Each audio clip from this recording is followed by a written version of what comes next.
Nah, untuk ceritanya sendiri si Old Rocky ini tentang dunia olahraga. Jadi si Ryotaro ini dia adalah mantan atlet timnas sepak bola Jepang gitu. Jadi dia tuh dulu terkenal lah gitu, pernah beberapa kali main untuk timnas dan pernah juga beberapa kali mencetak gol yang cukup fenomenal lah yang sampai diinget lah gitu sampai sekarang. Itu ya berperan sebagai Ishiko ada Kasumi Arimura.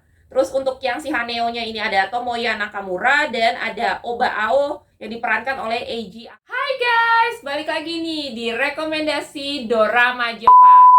Nah, kali ini kita udah memasuki musim panas nih. Jadi gue mau kasih 3 rekomendasi dorama musim panas yang seru-seru banget. Nah, tapi sebelum gue bahas apa aja dorama-doramanya, gue mau ingetin terus nih buat kalian untuk jangan lupa like, subscribe, dan share video gue biar gak ketinggalan video-video seru gue lainnya. Oke, langsung aja. Yang pertama gue mau ngebahas satu judul namanya Old Rocky. Jadi ini produksi dari TV TBS. Dan sebenarnya ini dari beberapa bulan sebelum penayangannya tuh udah mulai banyak muncul kayak spill-spillnya gitulah. Karena pemainnya tuh banyak banget. Karena temanya sendiri ini tentang dunia olahraga dan ada sedikit bumbu tentang keluarga lah, drama keluarga. Jadi banyak banget tuh yang pemain-pemain gitu yang ibaratnya jadi cameo lah di Old Rocky ini, karena kan setiap episode itu ngebahas tentang cabang olahraga yang berbeda gitu. Jadi banyak pemain-pemain tuh yang berperan sebagai atlet gitulah. Jadi tiap episode tuh pasti beda-beda gitu. Jadi makanya kenapa gue bilang pemainnya banyak banget nih di sini dan menarik-menarik banget. Nah, untuk episodenya sendiri ini total ada 10 episode. Pemain utamanya itu ada Go Ayano sebagai Ryotaro Shinmachi, terus ada Kyoko Yoshine sebagai Toko Fukusawa, dan ada Nana Eikura sebagai Kanako Shinmachi atau istrinya si Ryotaro. Nah, sebelum gue ngebahas untuk ceritanya, gue mau puterin dulu untuk trailernya. これは危なかった。いやーナイスセーブだよ。山やから桂木。2009年ワールドカップ出場をかけた試合でゴールを決めた新町亮太郎。37歳になった今もサッカー選手を続けていたが、所属チームが突然解散。は？解散？嘘だろ。現役続行のためにスポーツマネージメントを訪れて現役の道を探るもの。ない。はい、新町さんを獲得したいというところはありませんでした。プロとして現役引退ということです。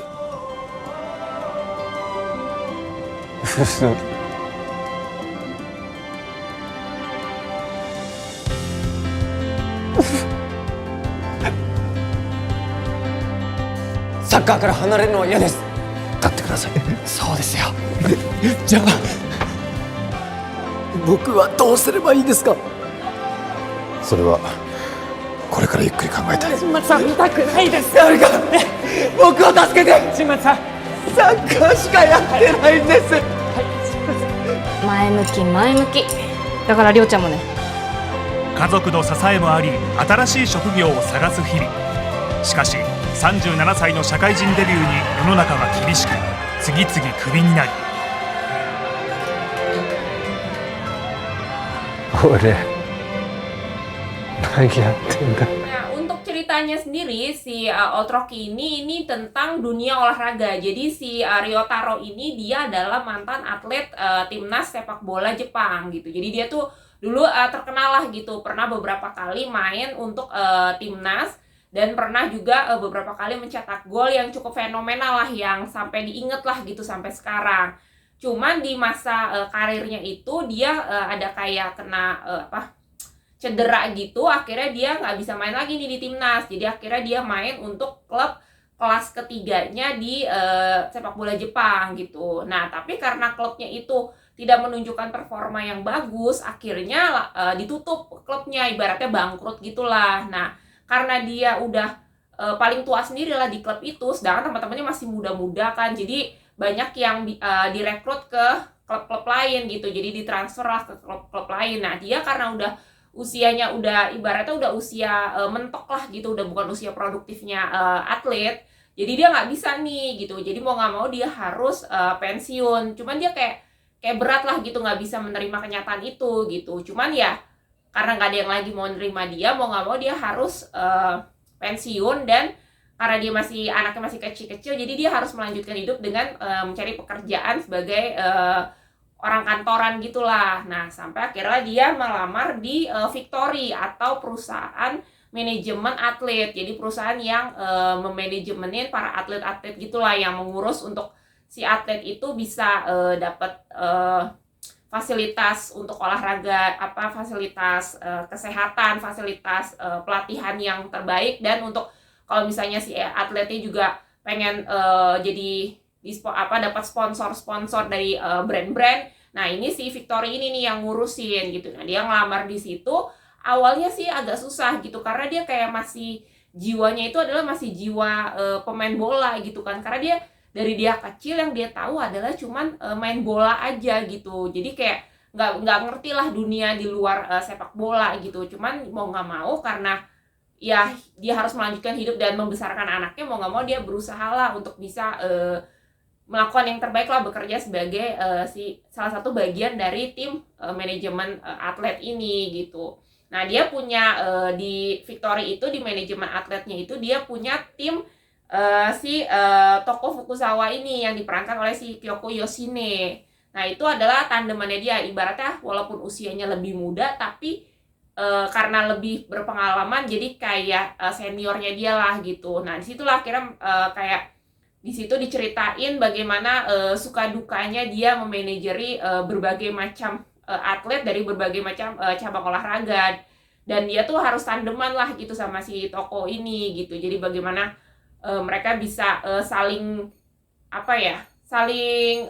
membaur lah gitu dengan kelebihan dan kekurangan masing-masing gitu. Karena si Toko ini dia kan memang pure ngertinya hanya tentang manajemen lah gitu kan, tapi dia nggak ngerti sebenarnya secara teknisnya atlet, perasaannya atlet ketika dia dalam pertandingan, menghadapi pertandingan dan sebagainya tuh nggak ngerti gitu. Nah, sedangkan si Ryotaro-nya ini, si Shinmachi ini, dia ngertinya adalah tentang dunia olahraga, tentang si atletnya gitu. Jadi kayak saling melengkapi gitulah mereka berdua gitu. Seru sih, karena tiap episode juga yang dibahas adalah cabang olahraganya beda-beda. Jadi selain sepak bola juga ada ngebahas tentang atlet skateboard, atlet lari, golf, pokoknya macem-macem dan seru-seru. Jadi nggak ngebosenin buat kalian yang senang dunia olahraga, bisa tonton ini karena seru banget. Pemainnya juga bagus-bagus, pemainnya yang berperan sebagai cameo atletnya ini juga yang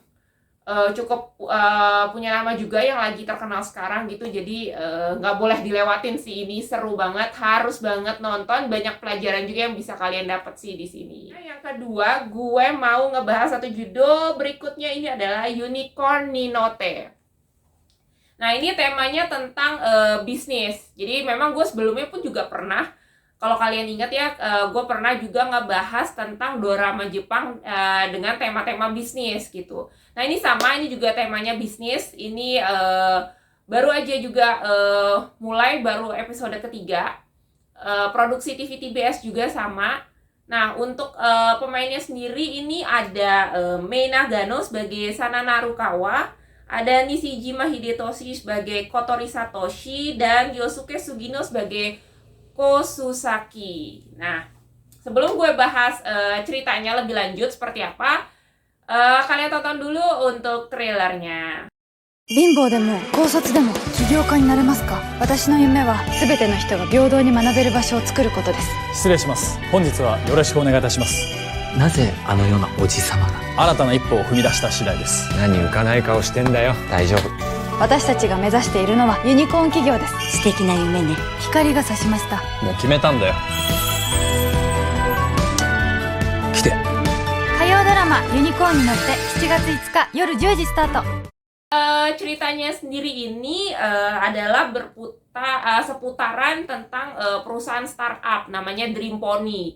Jadi si Mei Nagano di sini dia berperan sebagai Sana Narukawa. Ini dia adalah CEO dari perusahaan startup si Dream Pony ini gitu. Jadi perusahaan Dream Pony ini bergerak di startup untuk pendidikan gitu. Jadi aplikasi untuk belajar tentang untuk edukasi gitulah, mengedukasi anak-anak gitu. Jadi lebih fokusnya untuk anak-anak sekolah gitulah. Ini baru berjalan tuh baru aja sih beberapa tahun. Nah, di tahun-tahun awalnya ini cukup menjanjikan lah si Dream Pony ini gitu. Penggunanya juga bagus, banyak gitu kan. Cuman terakhir-terakhir ini tuh kayak stagnan gitu loh, penggunanya tuh kayak di situ-situ aja gitu, jumlahnya nggak bertambah-tambah lagi gitu.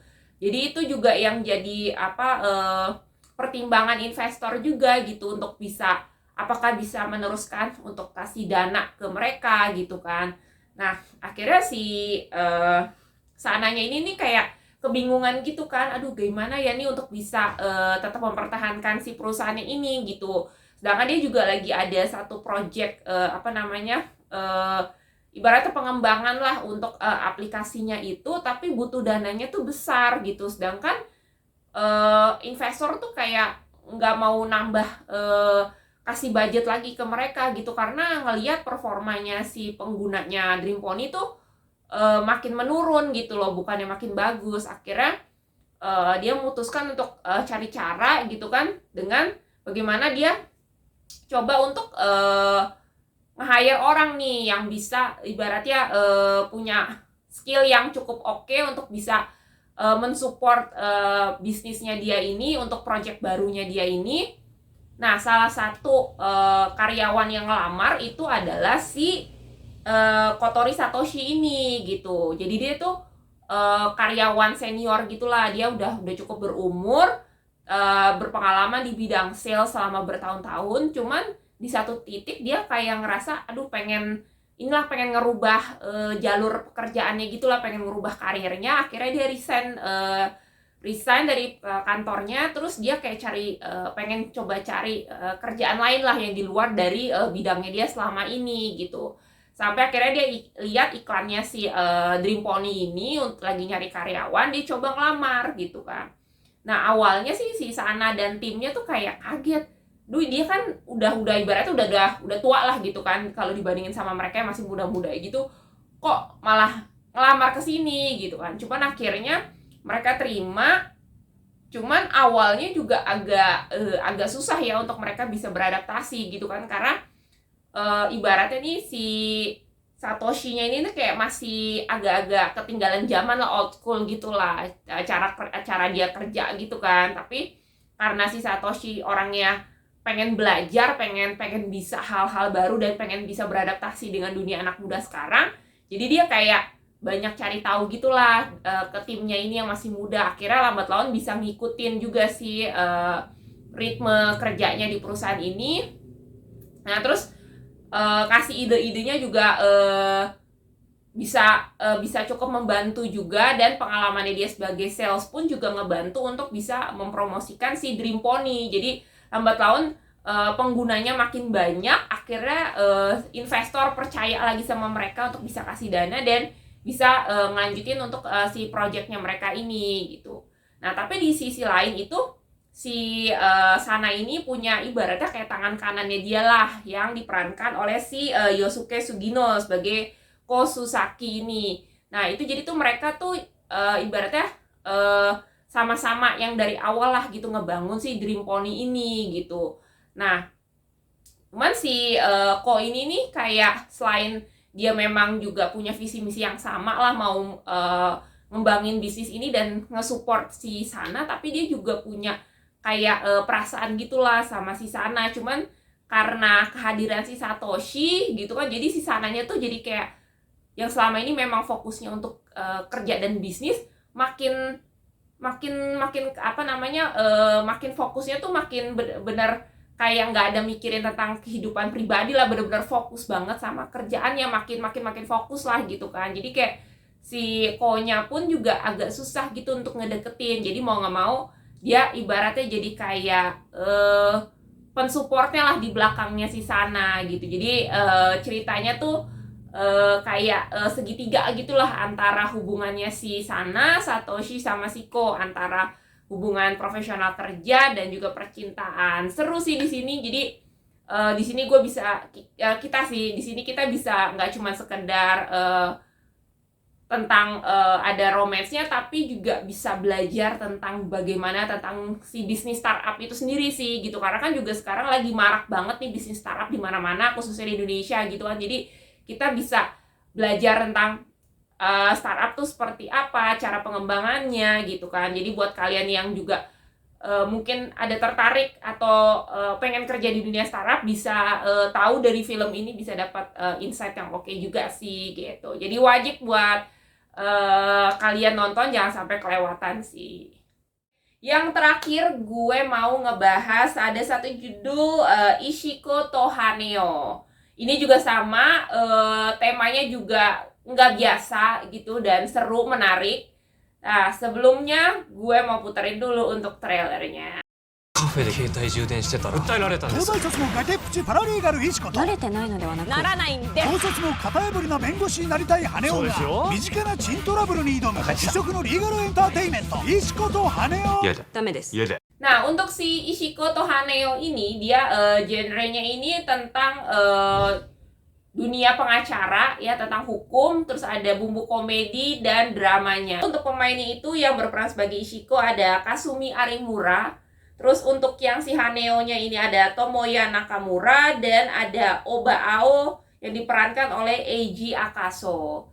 Ya, jadi ini si Ishiko ini nih dia adalah anak lulusan dari sekolah hukum di salah satu universitas ternama lah di Tokyo gitu. Nilainya juga bagus, pokoknya anak pinter lah gitu kan di apa jurusannya dia ini. Cuman sayangnya pas dia lulus itu dia selalu gagal kalau tes untuk jadi pengacara gitu kan, untuk bisa dapat license-nya itu kayak selalu gagal terus lah gitu. Udah berapa kali coba gitu kan, sampai akhirnya dia merasa udahlah, dia kayak mau give up gitulah. Jadi nggak ikutan tes lagi, akhirnya dia jadi paralegal. Nah, kalau yang belum tahu, paralegal itu adalah orang yang punya background pendidikan hukum tapi dia tidak secara resmi sebagai seorang pengacara. Jadi lebih kayak mensupport pengacara lah gitu. Jadi kalau ada kasus-kasus gitu, dia nggak bisa terjun langsung untuk menangani. Jadi dia harus ibaratnya ditandem lah sama si pengacara gitu. Nah, dia akhirnya memutuskan jadi paralegal dan bekerja di firma hukum papanya. Jadi papanya ini tuh pengacara, terus punya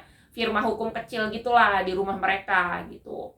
Nah, cuman kan karena papanya udah tua, terus suka sakit-sakitan gitu, jadi kayak butuh regenerasi gitulah. Nah, akhirnya karena anaknya si Ishiko itu belum jadi pengacara kan, jadi nggak bisa ganti papanya nih gitu kan. Nah, akhirnya nggak sengaja di satu tempat gitu, papanya tuh kenalan sama si Haneo gitu. Nah, pas lagi ngobrol-ngobrol ternyata papanya tahu, oh si Haneo ternyata pengacara gitu kan. Akhirnya diajaklah untuk bisa kerja di perusahaannya ini gitu, karena si Haneo-nya ini juga kayak lagi nyari ini juga kayak nyari tempat juga lah untuk bisa gabung lah, ibaratnya cari firma hukum untuk dia bisa bernaung gitu, kerja di situ, karena sebelumnya dia baru aja keluar dari firma hukum yang sebelumnya gitu. Akhirnya dia gabung lah di situ gitu. Cuma sebenarnya si Haneo itu dia jadi pengacara itu hanya keberuntungan aja sih gitu, karena dia punya kemampuan yang bisa cepat mengingat sesuatu hanya dari sekali lihat aja gitu. Jadi nggak terlalu kalau secara teknis hukumnya dia sebenarnya nggak begitu ngerti gitu kan, karena dia juga waktu habis lulus SMA itu kan dia lanjutin kuliah ke Amerika, dan itu dia tuh nggak sampai kelar gitu loh, jadi dia drop out gitu. Nah, pas dia balik ke Jepang, terus dia coba-coba lah untuk ikutan tes pengacara. Nah, karena dia punya kemampuan yang gampang mengingat sesuatu, akhirnya dia lolos tuh, makanya akhirnya dia jadi pengacara. Padahal sebenarnya ya nggak begitu pintar-pintar amat gitu, jadi hanya keberuntungan aja gitu. Jadi pas ketika dia ditandemin sama Ishiko tuh jadi kayak saling melengkapi lah gitu, karena si Ishiko dia punya basic hukum tapi dia nggak punya license-nya, sedangkan si Haneo itu dia punya license-nya tapi nggak begitu ngerti basic hukumnya gitu. Jadi saling melengkapi lah gitu. Terus bagaimana juga cara mereka menangani kasusnya tuh juga nggak yang bedanya tuh ya di sini tuh yang bikin menariknya tuh karena nggak yang serius-serius banget gitu loh. Jadi ada bumbu-bumbu komedinya gitu. Jadi kalau kalian ngebayangin, aduh drama seriesnya tentang hukum, aduh ngebosenin gitu kan, tentang dunia detektif kayak gitu biasanya ngebosenin gitu. Kalau ini nih enggak, karena ada bumbu-bumbu komedinya, jadi cara mereka juga menangani kasus-kasusnya pun juga menurut gue sih agak santai gitu sih. Jadi makanya ini menarik sih gitu. Nah, selain mereka berdua ini, di Firma Hukum Papanya itu ada si Oba Ao yang diperankan oleh si Eiji Akaso. Jadi dia tuh kayak anak magang gitulah di Firma Hukum Papanya ini gitu. Yang sebelumnya Oba Ao ini dia adalah salah satu kliennya si Ishiko dan Haneo. Jadi kayak klien pertamanya mereka gitulah. Nah, kelar dari kasusnya udah selesai. Terus si Obanya ini dia memutuskan untuk resign dari perusahaannya dan bergabung untuk jadi magang gitulah di Firma Hukum Papanya gitu. Karena dia itu si Oba Ao ini dulunya adalah juniornya si Ishiko di SMA. Terus kayak penggemarnya si Ishiko gitulah. Jadi kayak secret admirer-nya gitu. Terus pas ketemu lagi sama si Ishiko ini jadi kayak seneng banget gitu, dan makanya akhirnya dia memutuskan untuk udah deh kelar kasusnya selesai gitu kan, dia resign, terus dia pengen bisa lebih deket lagi sama si Ishiko-nya. Akhirnya dia memutuskan untuk join lah di Firma Hukum Papanya gitu. Jadi ini cerita tentang ada bagaimana menangani kasus-kasus hukum, tapi ada dengan cara-cara yang lebih santai, ada komedi-komedinya, tapi ada unsur romansnya ini sih gitu, dari antara si Ishiko sama si Oba dan juga si Haneo-nya ini gitu. Jadi seru sih, bisa dibilang ini salah satu drama series dengan genre hukum yang ringan sih menurut gue. Jadi buat kalian yang nggak terlalu suka yang terlalu serius-serius banget, bisa cobain nonton si Ishiko to Haneo ini. Sekian rekomendasi dorama musim panas kali ini. Seru-seru banget, wajib kalian tonton, jangan sampai kelewatan. Oke, buat kalian semua yang udah nonton video rekomendasi gue kali ini, thank you, terima kasih banyak, dan sampai ketemu di video rekomendasi gue selanjutnya. Bye-bye!